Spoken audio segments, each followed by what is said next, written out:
Hello, my name is Marcus. I'm the compiler of a collection of therapy quotes entitled Psychoanalytic Self-Awareness Quotes.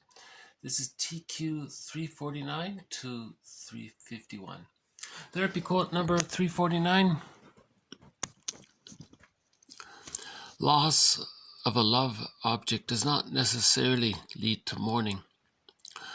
One client, for instance, used all available figures in the environment as substitutes for the lost parents, clinging forever to relatives and friends of his parents and from his own childhood, appealing to them, often successfully, for care and love.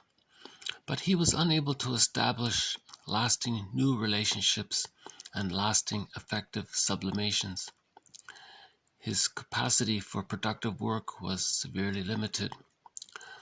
Both the ability to form lasting external relationships and the capacity for stable sublimations appear to be based on, among other things, firmly established internalizations. I think what he means there at the end is that one needs a secure base. From birth to the age of 3, the child needs what's called a secure attachment style, where the parent meets the child's needs and supports the child's growing separation and individuation. So from birth to 6 months, there's the stage of symbiosis, sort of an extended womb. And that's very important. Just as the womb, the actual womb, is crucial for the unborn child, an extended womb is kind of the same thing from a psychological perspective. It's psychologically, that's the psychological womb. And if the extended womb is safe and stable and adequate and secure, the mother meets the baby's needs and the mother welcomes the baby and so on, then the child begins the hatching process out of the symbiotic egg from the age of 6 months to 36 months until he reaches the psychological birth. Because at the psychological birth, he has internalized all of the memories of his mother being supportive and loving. That's called a holding introject. And once he has that holding introject, he's internalized all of those memories. In other words, all of those memories of the loving mother condense, coalesce to form a representation of the mother as being supportive and loving. And that's a part of it. That becomes a part of his psychic structure. That's the psychological birth. And with this support, he has access to his real self and the capacities of the real self. And a secure attachment is needed in order to be able to mourn losses later on. So the example here is that the person wasn't able to mourn. He bounced around looking for substitute others as transitional objects. So he was projecting the lost parent onto everyone else, and he can never move on. Because when there's an insecure attachment style, that holding introject is absent, that ontological security, that basic trust is missing. And that's the theory when there's a developmental trauma. And as we said in previous videos, splitting precludes mourning. The defense mechanism of splitting is there from the baby can use it to deal with the anxiety of when the mother's loving sometimes and refusing at other times. But by the age of 3, these two images come together to form a whole object representation of the other. That's called whole object relations and whole object relating. And the psychological birth is related to that. But in a developmental trauma, the splitting is still there. Splitting precludes mourning.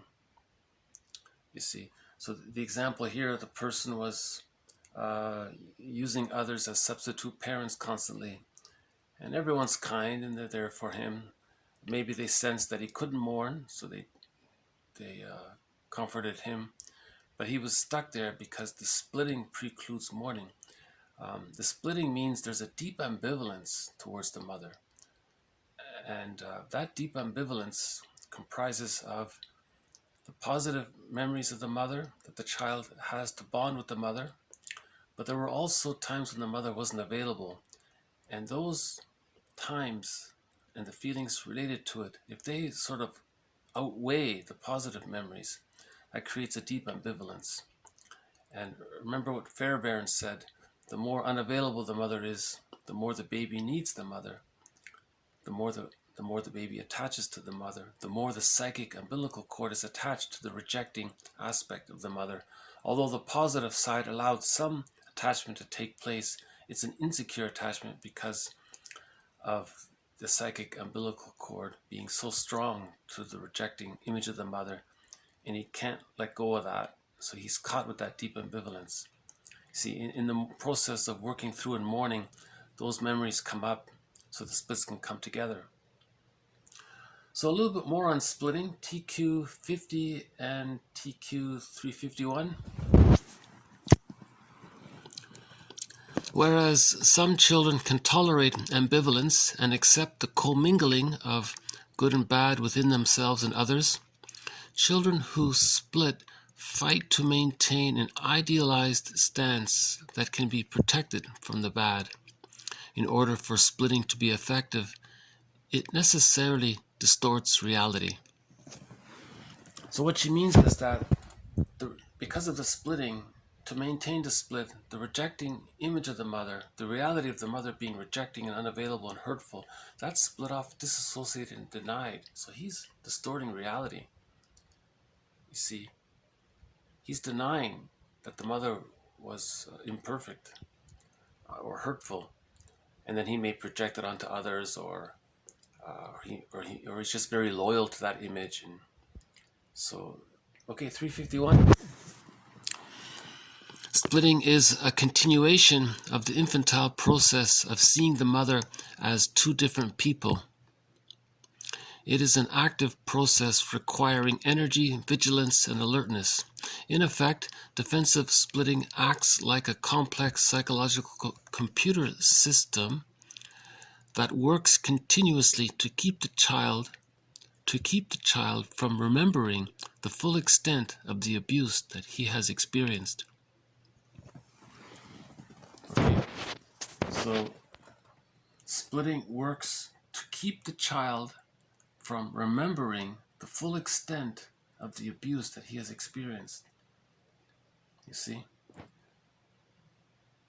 So that's when the negative memories outweigh the positive memories. The negative memories have to be split off and disassociated because he can't face that. A secure attachment is needed for splitting to be resolved by the age of 3. By the age of 3, splitting becomes existential hearsay. It's no longer needed. Narcissism, magical thinking, splitting, projective identification, externalization, the whole list of infantile immature defense mechanisms are all existential hearsay by the age of 3.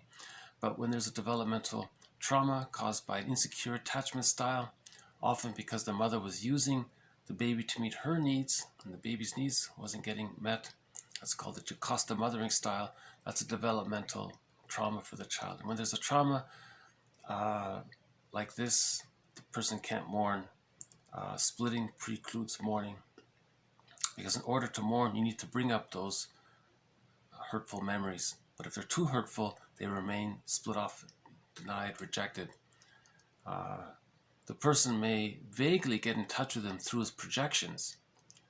One quote said, prejudice is confession, or projection is a confession. So he may get in touch with the rejecting mother if he has strong negative feelings towards some non-threatening substitute other, and he has these strong negative, like the troll is like that. They have these intense, strong negative feelings towards a very safe, nice, right? That's a sign that he's getting in touch with his true hostility towards the rejecting side of his mother. So he's getting in touch with the splitting that way. So he's trying to heal the split. In a video from earlier today, there was a quote about, or no, from yesterday, there was a video about how in projection, it helps you to see what you've been denying. So when a person is externalizing and projecting, blaming somebody for something or accusing them of being such and such, that's helping the projector to see what he had been denying in him, or what he has been denying in him. So first there was the denial, and then he projects to get in touch with what he's denying. But the splitting is there. And in the first quote, the person wasn't happy in love. He wasn't happy in work because the ambivalence was too great. So that's the result of an insecure attachment style, the developmental trauma. It leads to dysfunctional relationships, dysfunction in work and love. And in that first quote there, he wasn't able to have any satisfying, lasting relationships with other people.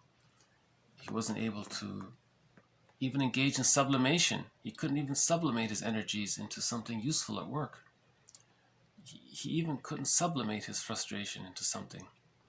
He was so much in rebellion.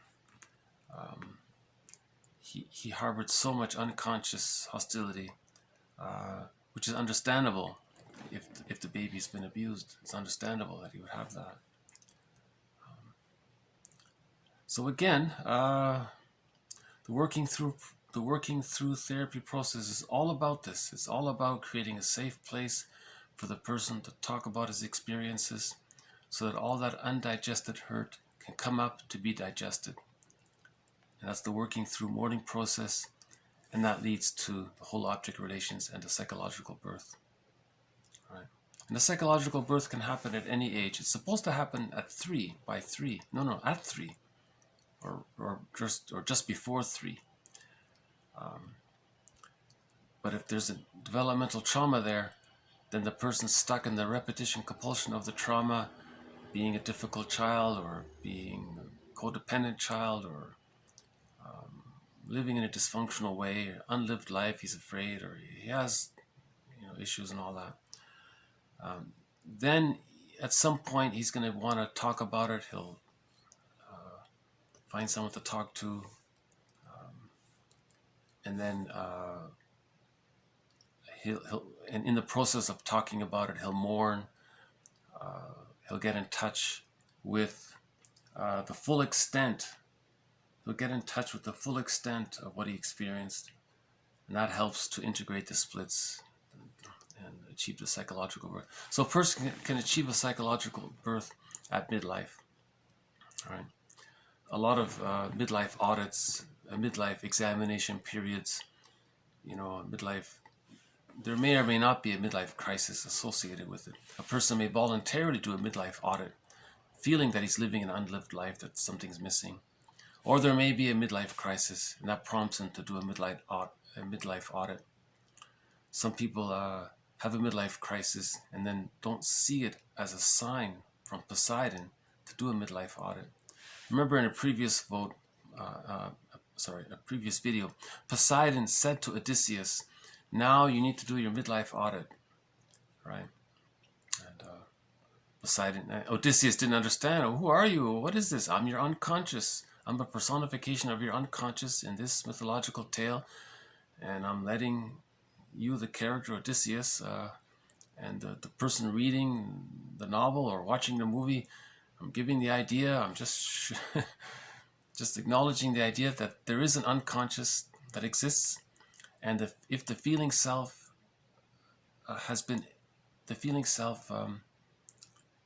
is in the unconscious. The inner child sort of was a guardian of the feeling self, and the inner child or the unconscious is saying, "Hey, come on, let's integrate me back into your life." And Odysseus was estranged from his home, so that was the journey to find his home, to find his feeling self. Penelope was the representation of his feeling self in the metaphor. Remember, myths are true on the inside. They're metaphors of the inside. They're not literally true on the outside. Even though a myth there may be some little elements of historical truth in it to make the narrative flow or something. But really, myths are true on the inside. Fairy tales are true on the inside, not on the outside. So, yeah, so this has been a little bit more on complicated grief.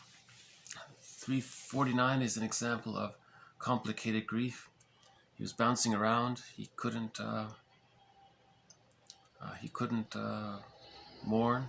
He couldn't form satisfactory relationships. He couldn't be happy in his work, or even find productive work. So that's a symptom of complicated grief gone awry. Let's do that one again. Loss of a love object does not necessarily lead to mourning. One client, for instance, used all available figures in the environment as substitutes for the lost parents, clinging forever to relatives and friends of his parents and friends from his own childhood, appealing to them, often successfully, for care and love. But he was unable to establish lasting new relationships and lasting and effective sublimations. No hobbies, right? Sublimation. His capacity for productive work was limited.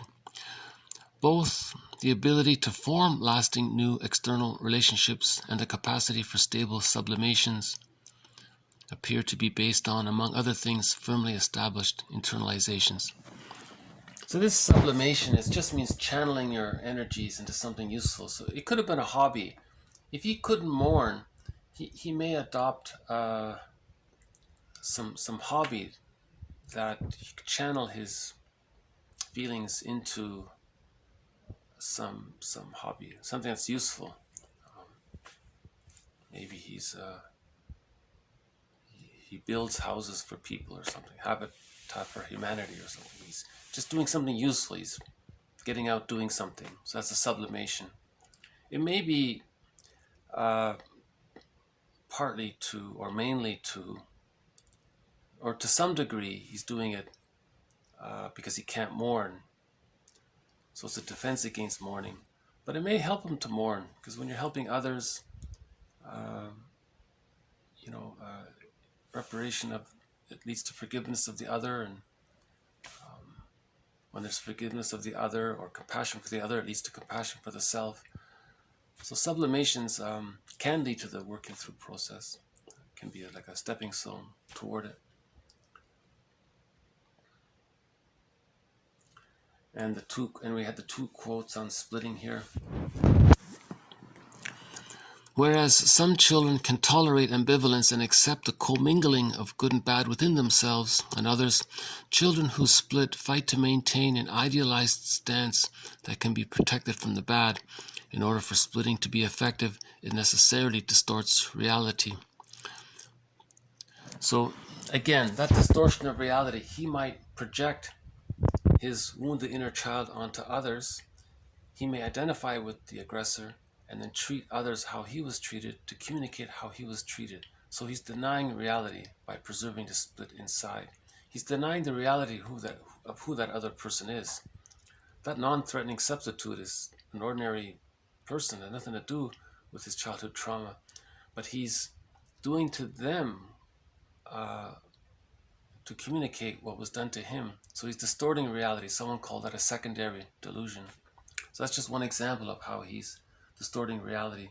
When there's a developmental trauma, you're caught in that past and you're seeing the present in that past. So the person brings the past into his present and he's seeing the present based on his past. Remember that metaphor from Burglar? Every neurotic has a record, one of those an LP, long playing vinyl disc music records, and he carries that record with him wherever he goes, and whenever he sees a record player, that's the present, he plays that record on that record player. So he's repeating the past into the present, and he's replaying the past in the present, you see. So the neurotic is seeing the present from his past script record, right? And 351. Splitting is a continuation of the infantile process of seeing the mother as two different people. That was one way of putting it. the child, to deal with the anxiety of the mother being loving sometimes and frustrating at other times, the child thinks there must be two people here. How can one person be so wonderful at one point and so horrible at another time? And this is seen in fairy tales and myths. You have the good godmother and you have the evil witch, right? And in myth you have the good helping God and you have the terrifying demon and all that. That represents the splitting, because from the baby's point of view, considering his size and how helpless he is in comparison to the size of his mother and how powerful he is, from the baby's point of view, it has this huge, fantastic, imaginal quality to it, which we express and personify and metaphorize in fairy tales and myths. All right. So that's the Jekyll and Hyde story comes from that. You know, the mother was either all good or all bad. So we're trying to get in touch with that deep ambivalence that's still may be there when there's a developmental trauma. That's the idea of seeing two people. But then the child realizes the mother is one person. She's not two people when there's a secure attachment style. But unconsciously in the psychic world, in a developmental trauma, there's two people there. You know, that's the theory. Yeah. And to maintain this split, Solani says it's an active process. The child is constantly monitoring his environment, using cherry picking and making excuses and rationalizations and inventing philosophies to maintain that split. So he's very vigilant about that. He says all of these immature infantile defense mechanisms used to preserve splitting act like a complex psychological computer system that works continuously to keep the child from remembering the full extent of the abuse that he has experienced. So all those defense mechanisms are there to preserve the split, the ambivalence, because it's too painful to feel it's too painful to bring up the hurt that the child experienced. That's causing the splitting. And splitting precludes mourning. When mourning doesn't take place, there's complicated grief, aggravated grief, grief gone awry. And so, for example, the guy in the first quote, he was bouncing around like a pinball looking for comfort to all of his friends and family members. That's an example of his inhibition to grief. He's still in shock. All this rebounding that he's doing, that's an example of delayed onset of grief. At some point he'll stop and then he'll realize the full extent of the loss. But to realize the full extent of the loss, he has to get in touch with the full extent of the hurt he experienced. Right? So the guy in the first quote here, 349, he's engaged in denial, right? He's engaged in the delayed onset of grief, inhibited grief. He can't grieve. He can't face the full extent of the loss, because to face, as just said, to face the full extent of the loss, the griever needs to face the full extent of the hurt he experienced, to see the person as a whole person. Splitting precludes mourning. He has to see the person as a whole person to mourn. Yeah. Okay, I'll just leave it here.